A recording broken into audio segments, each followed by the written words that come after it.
Hey guys, it's Puma Hat time, and you know what that means. It's time for some controversy. And this is controversy that takes place in a kind of weird corner of the internet called Twitter. And for those of you who aren't caught up or don't participate in Twitter, first of all, I want to congratulate you on your success in life. But second of all, I want to get you up to speed on what has been going on there. It has been raging for the last couple of days, but really it's been a debate that's kind of really been hot and heavy over the last year. And that is whether or not, after a race win at the Indianapolis Motor Speedway, should anyone be doing a gigantic burnout on the famous yard of bricks at the Indianapolis Motor Speedway. And yours truly kind of stepped in it last year when I commented on this, and I didn't realize it was quite as big of a deal as it ended up becoming. So when Justin Allgaier won the race last year, the Xfinity race last year, he did a gigantic burnout down in turn one, came all the way down the main straightaway and did another burnout, big donut right on the yard of bricks, put a big old nasty, rubber mark on there, and I went, ugh, well, that's going to be there for the Indy 500. And, I made a couple of tweets about it. Here's one of them now. Just normal crap posting on Twitter. I didn't think much of it. And then suddenly it started gaining traction. Oh my, did it gain traction. It became such a heated debate over, I think it was like 2 or 3, maybe even a week on my Twitter. My notifications were just insane. And like I always preach, I practice what I preach sometimes. I embrace the meme. So in a lot of ways, some of it was serious, but most of it wasn't serious. When people would come at me about some stupid crap about bricks, I would respond to them. And it escalated to the point where it became a total meme, a huge meme. I mean, just like people still talk about this Twitter drama today, especially now because it's the Brickyard once again. And I didn't realize that the Indianapolis Motor Speedway themselves was going to make a comment about this on Twitter. And oh boy, did it reignite the debate in a big way. So let's read this tweet real quick to get an idea of where we're coming from here. So IMS yesterday just announced, if drivers avoid the bricks for their Indiana 250 and Brickyard 400 victory burnouts, we'll donate $2,500 in support of pediatric cancer research. Learn how you can text to help #burnout childhood cancer by clicking the link below. And you can see a burnout to support pediatric cancer at Riley Children's Hospital, though they did misspell Brickyard 400 in their hashtags, but I'm going to let it slide. This completely reignited the debate once again. And I'm not going to pretend to be naive and say that the people criticizing this tweet were wrong. Because, yeah, it definitely gives a bit of a perception like, oh my God, the IMS, they're holding, money away because of some bricks for pediatric cancer patients. I get that criticism. But at the same time, to be honest with you, do you honestly believe if they're going to threaten to donate to a charity that they're not going to follow through on that, even in the worst case scenario that 2 different drivers decide to burn out directly on the bricks yet again? I would say you're probably barking up on the wrong tree on that one, and they'd probably be crucified on Twitter if they didn't.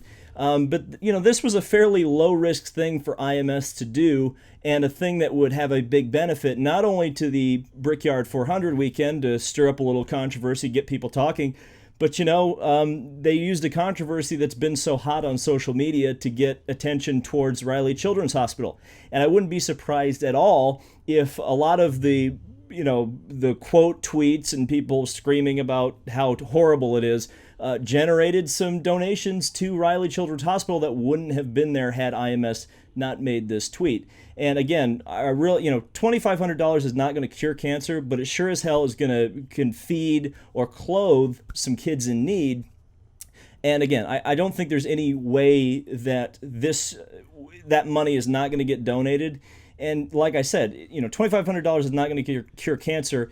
So it wasn't a huge risk for IMS to make this kind of claim because, again, even in the worst case scenario, if they don't donate the money, it wouldn't be like they're pledging $50,000 to $100,000 or something, a big sum of money that would make a real huge difference. They're pledging a fairly small amount, and, IMS and Riley Children's Hospital are already partners. Literally, the Turn 2 suites are already painted like Riley Children's Hospital. I know for a fact they send the Indy 500 drivers out to Riley Children's Hospital to spend time with the sick kids. So it's not like IMS, this is the only thing IMS has ever done or threatened to do for Riley Children's Hospital. So I think some people are misinformed on that one. But in the past, IMS has made complaints to the drivers about burning out on the bricks, and they've had reason to as well. The bricks have been damaged. I know Jimmy Johnson, for a fact, around 2008, 2009, dug his splitter into the bricks and damaged them when he did his burnout. And, you know, if you ask Doug Bowles on Twitter, he's commented on this publicly before, it's not cheap or easy to clean the bricks. So from the perspective of, you know, somebody like Justin Allgaier doing it, in an Xfinity race on a Monday in front of less than 10,000 people wasn't a great look, wasn't awesome. You could maybe make an argument when it was 2003 and Kevin Harvick was doing a huge burnout on the bricks. Hey, you know, there's 400,000 people, here, we can replace the bricks, we can pay for that. But really, at an Xfinity race? So Doug Bowles made an announcement at the drivers' meeting this morning and specifically told the drivers, don't burn out on the bricks. So, what happened in the race? Well, Kyle Busch won, and he drove directly to victory lane. Not a single burnout, not a single celebration, nothing. It was the purest celebration. It was the most Mark Martin celebration I have seen since Mark Martin at any NASCAR race. I mean, I can't even remember the last time I didn't see a driver do a burnout. And there are several reasons for that. It's not just because IMS was donating money. It's not just because this was a controversy. It's not because Kyle Busch respects the bricks. In fact, I heard from a pretty reliable source, I wasn't able to confirm this, but I'm going to trust what I heard, that NBC was actually running late on time. So they told Kyle to go straight to victory lane so they get the interview and the kissing of the bricks over on time before lacrosse came on. Again, that's just what I heard. Don't shoot the messenger on that one. But Kyle Busch did not burn out on the bricks. He didn't do a burnout at all. Memes are real. Something that was dramatic on Twitter and has been a problem for quite a few years now at the Indianapolis Motor Speedway, or at least has been a controversy. You know, I could eat a bunch of crow tomorrow and see that it won't, somebody will do, you know, Ty Dillon will win and do an 8-minute, you know, burnout on the bricks tomorrow. It could happen, but it probably won't. And it's so weird to have seen this whole drama thing play out, gotten to this point where it didn't happen. So that's the world of Twitter drama. Pretty decent Xfinity race, by the way. Too bad they couldn't pass. That was probably the one problem. The restarts were awfully exciting, but after about 2 or 3 laps, it became single file. And I think there was one competitive, truly competitive pass for the lead when Kyle Busch got loose and Allgaier got underneath him. But outside of that, not a whole lot. Hopefully the Brickyard 400 is good tomorrow, and I will be talking about it, so can't wait to see you then. Thank you guys so much for watching. This has been David Land on YouTube, and I will see you in the next video. Subscribe for more motorsport content.